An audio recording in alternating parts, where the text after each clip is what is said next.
अस्सलाम वालेकुम दोस्तों, मेरा नाम सदीक है और आज की इस वीडियो में आप सीखने वाले हैं कि आप अपने क्रेडिट और डेबिट कार्ड को जो है वो ऑनलाइन पेमेंट्स के लिए किन किन कार्ड्स को आप इस्तेमाल कर सकते हैं और उनके ऊपर टैक्स जो है वो कितना आपको पड़ता है। ठीक है, ख़ासकर अगर आपने ऑनलाइन परचेजिंग करनी है, ड्रॉप शिपिंग करनी है, ठीक है, ई कॉमर्स के हवाले से आपने इन कार्ड्स को इस्तेमाल करना है। ठीक है, तो उनमें कौन सा कार्ड जो है वो सबसे बेस्ट है। ठीक है, तो यहाँ पर मैंने आपको 3 ऑप्शन दिए हैं। ठीक है, 3 कार्ड्स का मैं आपको फ़िलहाल इस वीडियो में बताऊँगा।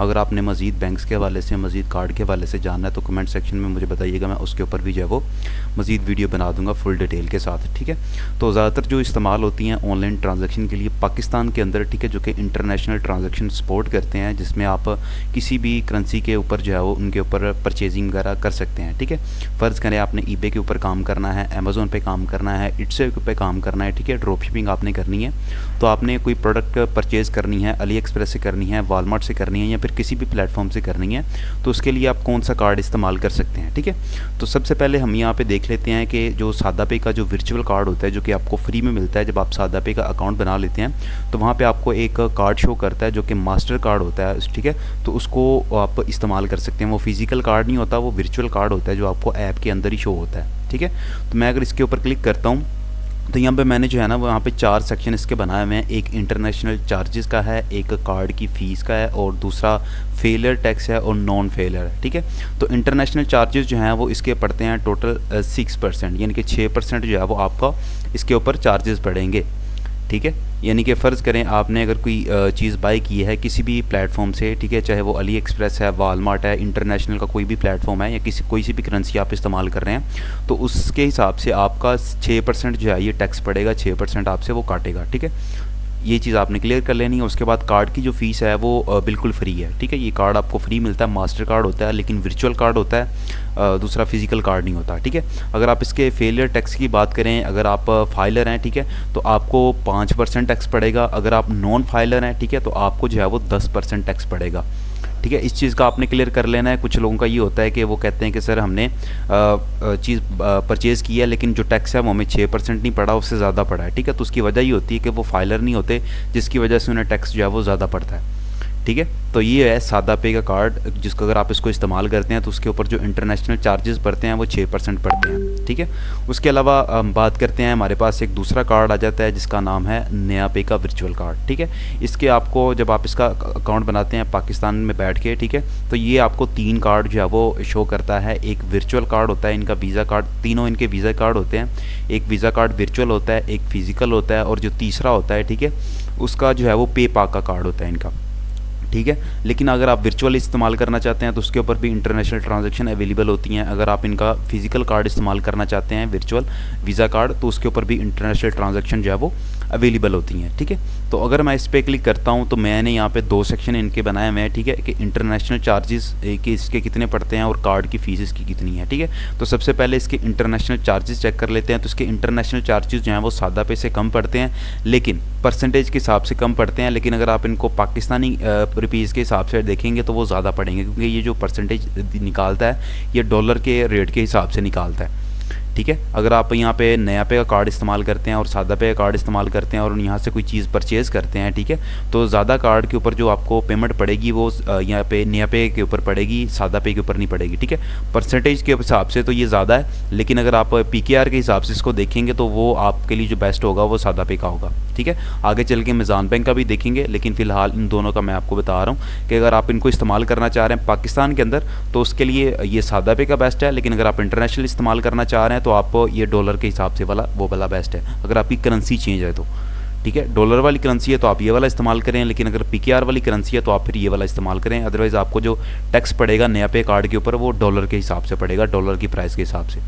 ठीक है, उसके बाद अगर हम इसकी कार्ड की फ़ीस की बात करें तो इसकी कार्ड की फ़ीस बिल्कुल फ्री है, लेकिन अब जो नई अपडेट आ रही हैं कुछ के ऊपर जो है वो देखने को मिल रहा है कि वहाँ पे फ़ीस कह रहा है कि भाई फ़ीस वहाँ पे दें। ठीक है, यानी कि जैसे अगर आप उनका फ़िज़िकल कार्ड परचेज़ करते हैं तो उसकी फ़ीस है। ठीक है, लेकिन अगर पहले होता था कि यहाँ पे नीचे लिखा होता था गेट फ्री, ठीक है, गेट कार्ड लिखा होता था, आप उसके ऊपर क्लिक करते थे तो आपका कार्ड मिल जाता था, लेकिन कार्ड को एक्टिवेट करने के लिए आपके अकाउंट में जो है वो तकरीबन 300 तक आपके अकाउंट में होना ज़रूरी थे। ठीक है, तो ये तरीकाकार होता है नया पे का कार्ड इस्तेमाल करने का, ठीक है।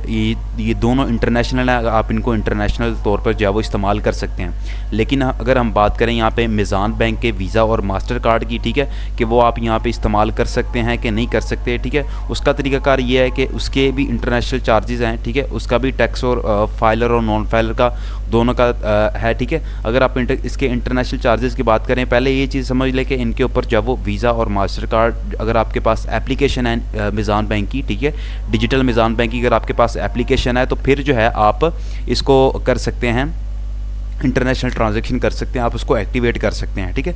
आपको कार्ड वाले सेक्शन में जाते हैं, कार्ड मैनेजमेंट वाले सेक्शन में, तो वहाँ पे आपको इसका एक लिमिट का भी ऑप्शन देखने को मिल जाता है, आप लिमिट भी इसकी बढ़ा सकते हैं, और दूसरा जो है ना इंटरनेशनल ट्रांजैक्शन का भी मिल जाता है, आप इसको ऑन भी कर सकते हैं अपनी मर्ज़ी से और ऑफ भी कर सकते हैं, ठीक है। अगर मैं यहाँ पे इंटरनेशनल ट्रांजैक्शन के ऊपर क्लिक करता हूँ और यहाँ पे देखते हैं कि इसके ऊपर कितना टैक्स पड़ता है, तो वो 4% पड़ता है, और ये पाकिस्तानी रुपीज़ के हिसाब से आपको पड़ता है, ठीक है। अगर मैं यहाँ पे बात करूँ फेलियर और नॉन फेलियर की, ठीक है, तो फेलियर के हिसाब से अगर आप करते हैं तो यहाँ पे आपको 5% पड़ेगा, अगर नॉन फेलियर के हिसाब से करेंगे तो आपको 10% पड़ेगा, ठीक है। ये सारे बैंक्स का तकरीबन सेम ही होता है, ठीक है, लेकिन मैंने जो पाकिस्तान PKR के हिसाब से होते हैं, ठीक है। अगर मैं इनकी बात करूँ तो ये इनका जो इंटरनेशनल के हिसाब से चलता है, डॉलर के हिसाब से नया पे काम करता है, ठीक है। तो ये तरीकाकार होता है। लेकिन अगर आपने कोई सेलिंग परचेजिंग करनी है, ड्रॉप शिपिंग के लिए कार्ड इस्तेमाल करना है, ठीक है, तो उसके लिए सबसे बेस्ट है कि आप यहाँ तो सादा पे का कार्ड इस्तेमाल करें या फिर नया पे का कार्ड इस्तेमाल करें, ठीक है। वो क्यों? वो इसलिए क्योंकि यहाँ पे ज़्यादातर जो है ना वो फेलियर नॉन फेलियर का हिसाब यहाँ पे नहीं होता। अगर आप मिज़ान बैंक में या जो भी पाकिस्तान की कमर्शियल बैंक है, अगर आप उनमें जाते हैं तो वहाँ पे ये फाइलर और नॉन फेलियर का जो है ना वो बहुत ज़्यादा चेक किया जाता है, जिसकी वजह से जो है ना आपको वहाँ पे 4 या 5% के हिसाब से टैक्स नहीं पड़ता, आपको तकरीबन 10% के हिसाब से या फिर इससे कम 7-8% के हिसाब से आपको टैक्स पड़ता है, ठीक है।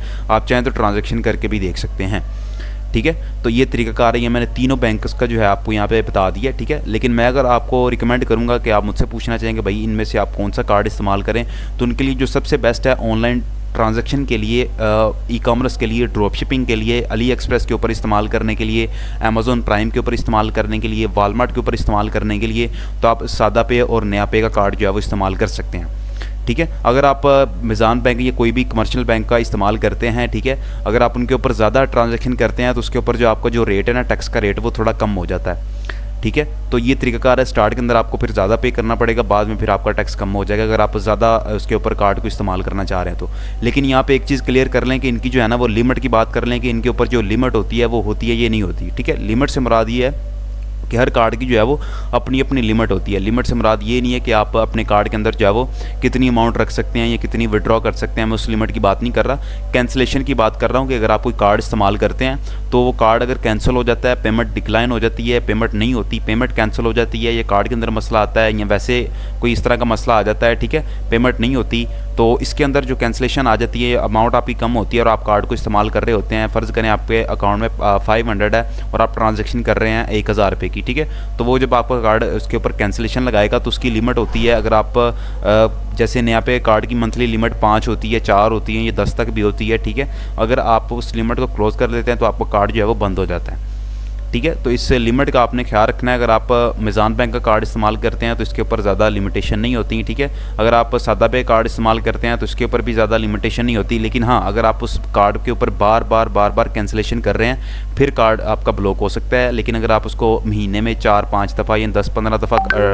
कैंसिल कर रहे हैं, उसके ऊपर कैंसिलेशन ला रहे हैं, तो उसमें कोई मसला वगैरह नहीं आएगा। जैसे कि नया पे के अंदर उसकी लिमिट होती है 5 से 10 तक, तो अगर आप उसकी लिमिट को मुकम्मल कर लेते हैं तो वो फिर कार्ड आपका ब्लॉक हो जाता है। लेकिन उसके अंदर रीसेट का भी ऑप्शन होता है, वो आपसे फ़ीस लेते हैं कि अगर आपने फ़र्ज़ करे 5 ट्रांजैक्शन पूरी हो गई हैं आपकी या 4 हो गई हैं, तो आप उसको रीसेट करके अपना कार्ड रीन्यू कर सकते हैं। उसके ऊपर सारी जो कैंसिलेशन आ रही होती हैं फेल्ड, वो आपकी क्लियर हो जाती हैं, ठीक है। तो ये सारे कार्ड्स की मैंने आपको डिटेल बता दी है। अगर आपने मज़ीद बैंक्स के हवाले से कार्ड की डिटेल के हवाले से जानना है कि अगर आप ऑनलाइन परचेजिंग वगैरह करते हैं उनके ऊपर टैक्स कितना पड़ता है, ठीक है, वो सारी चीज़ें जो है ना मैं आपको उस आने वाली वीडियोज़ के अंदर भी क्लियर कर दूँगा, ठीक है।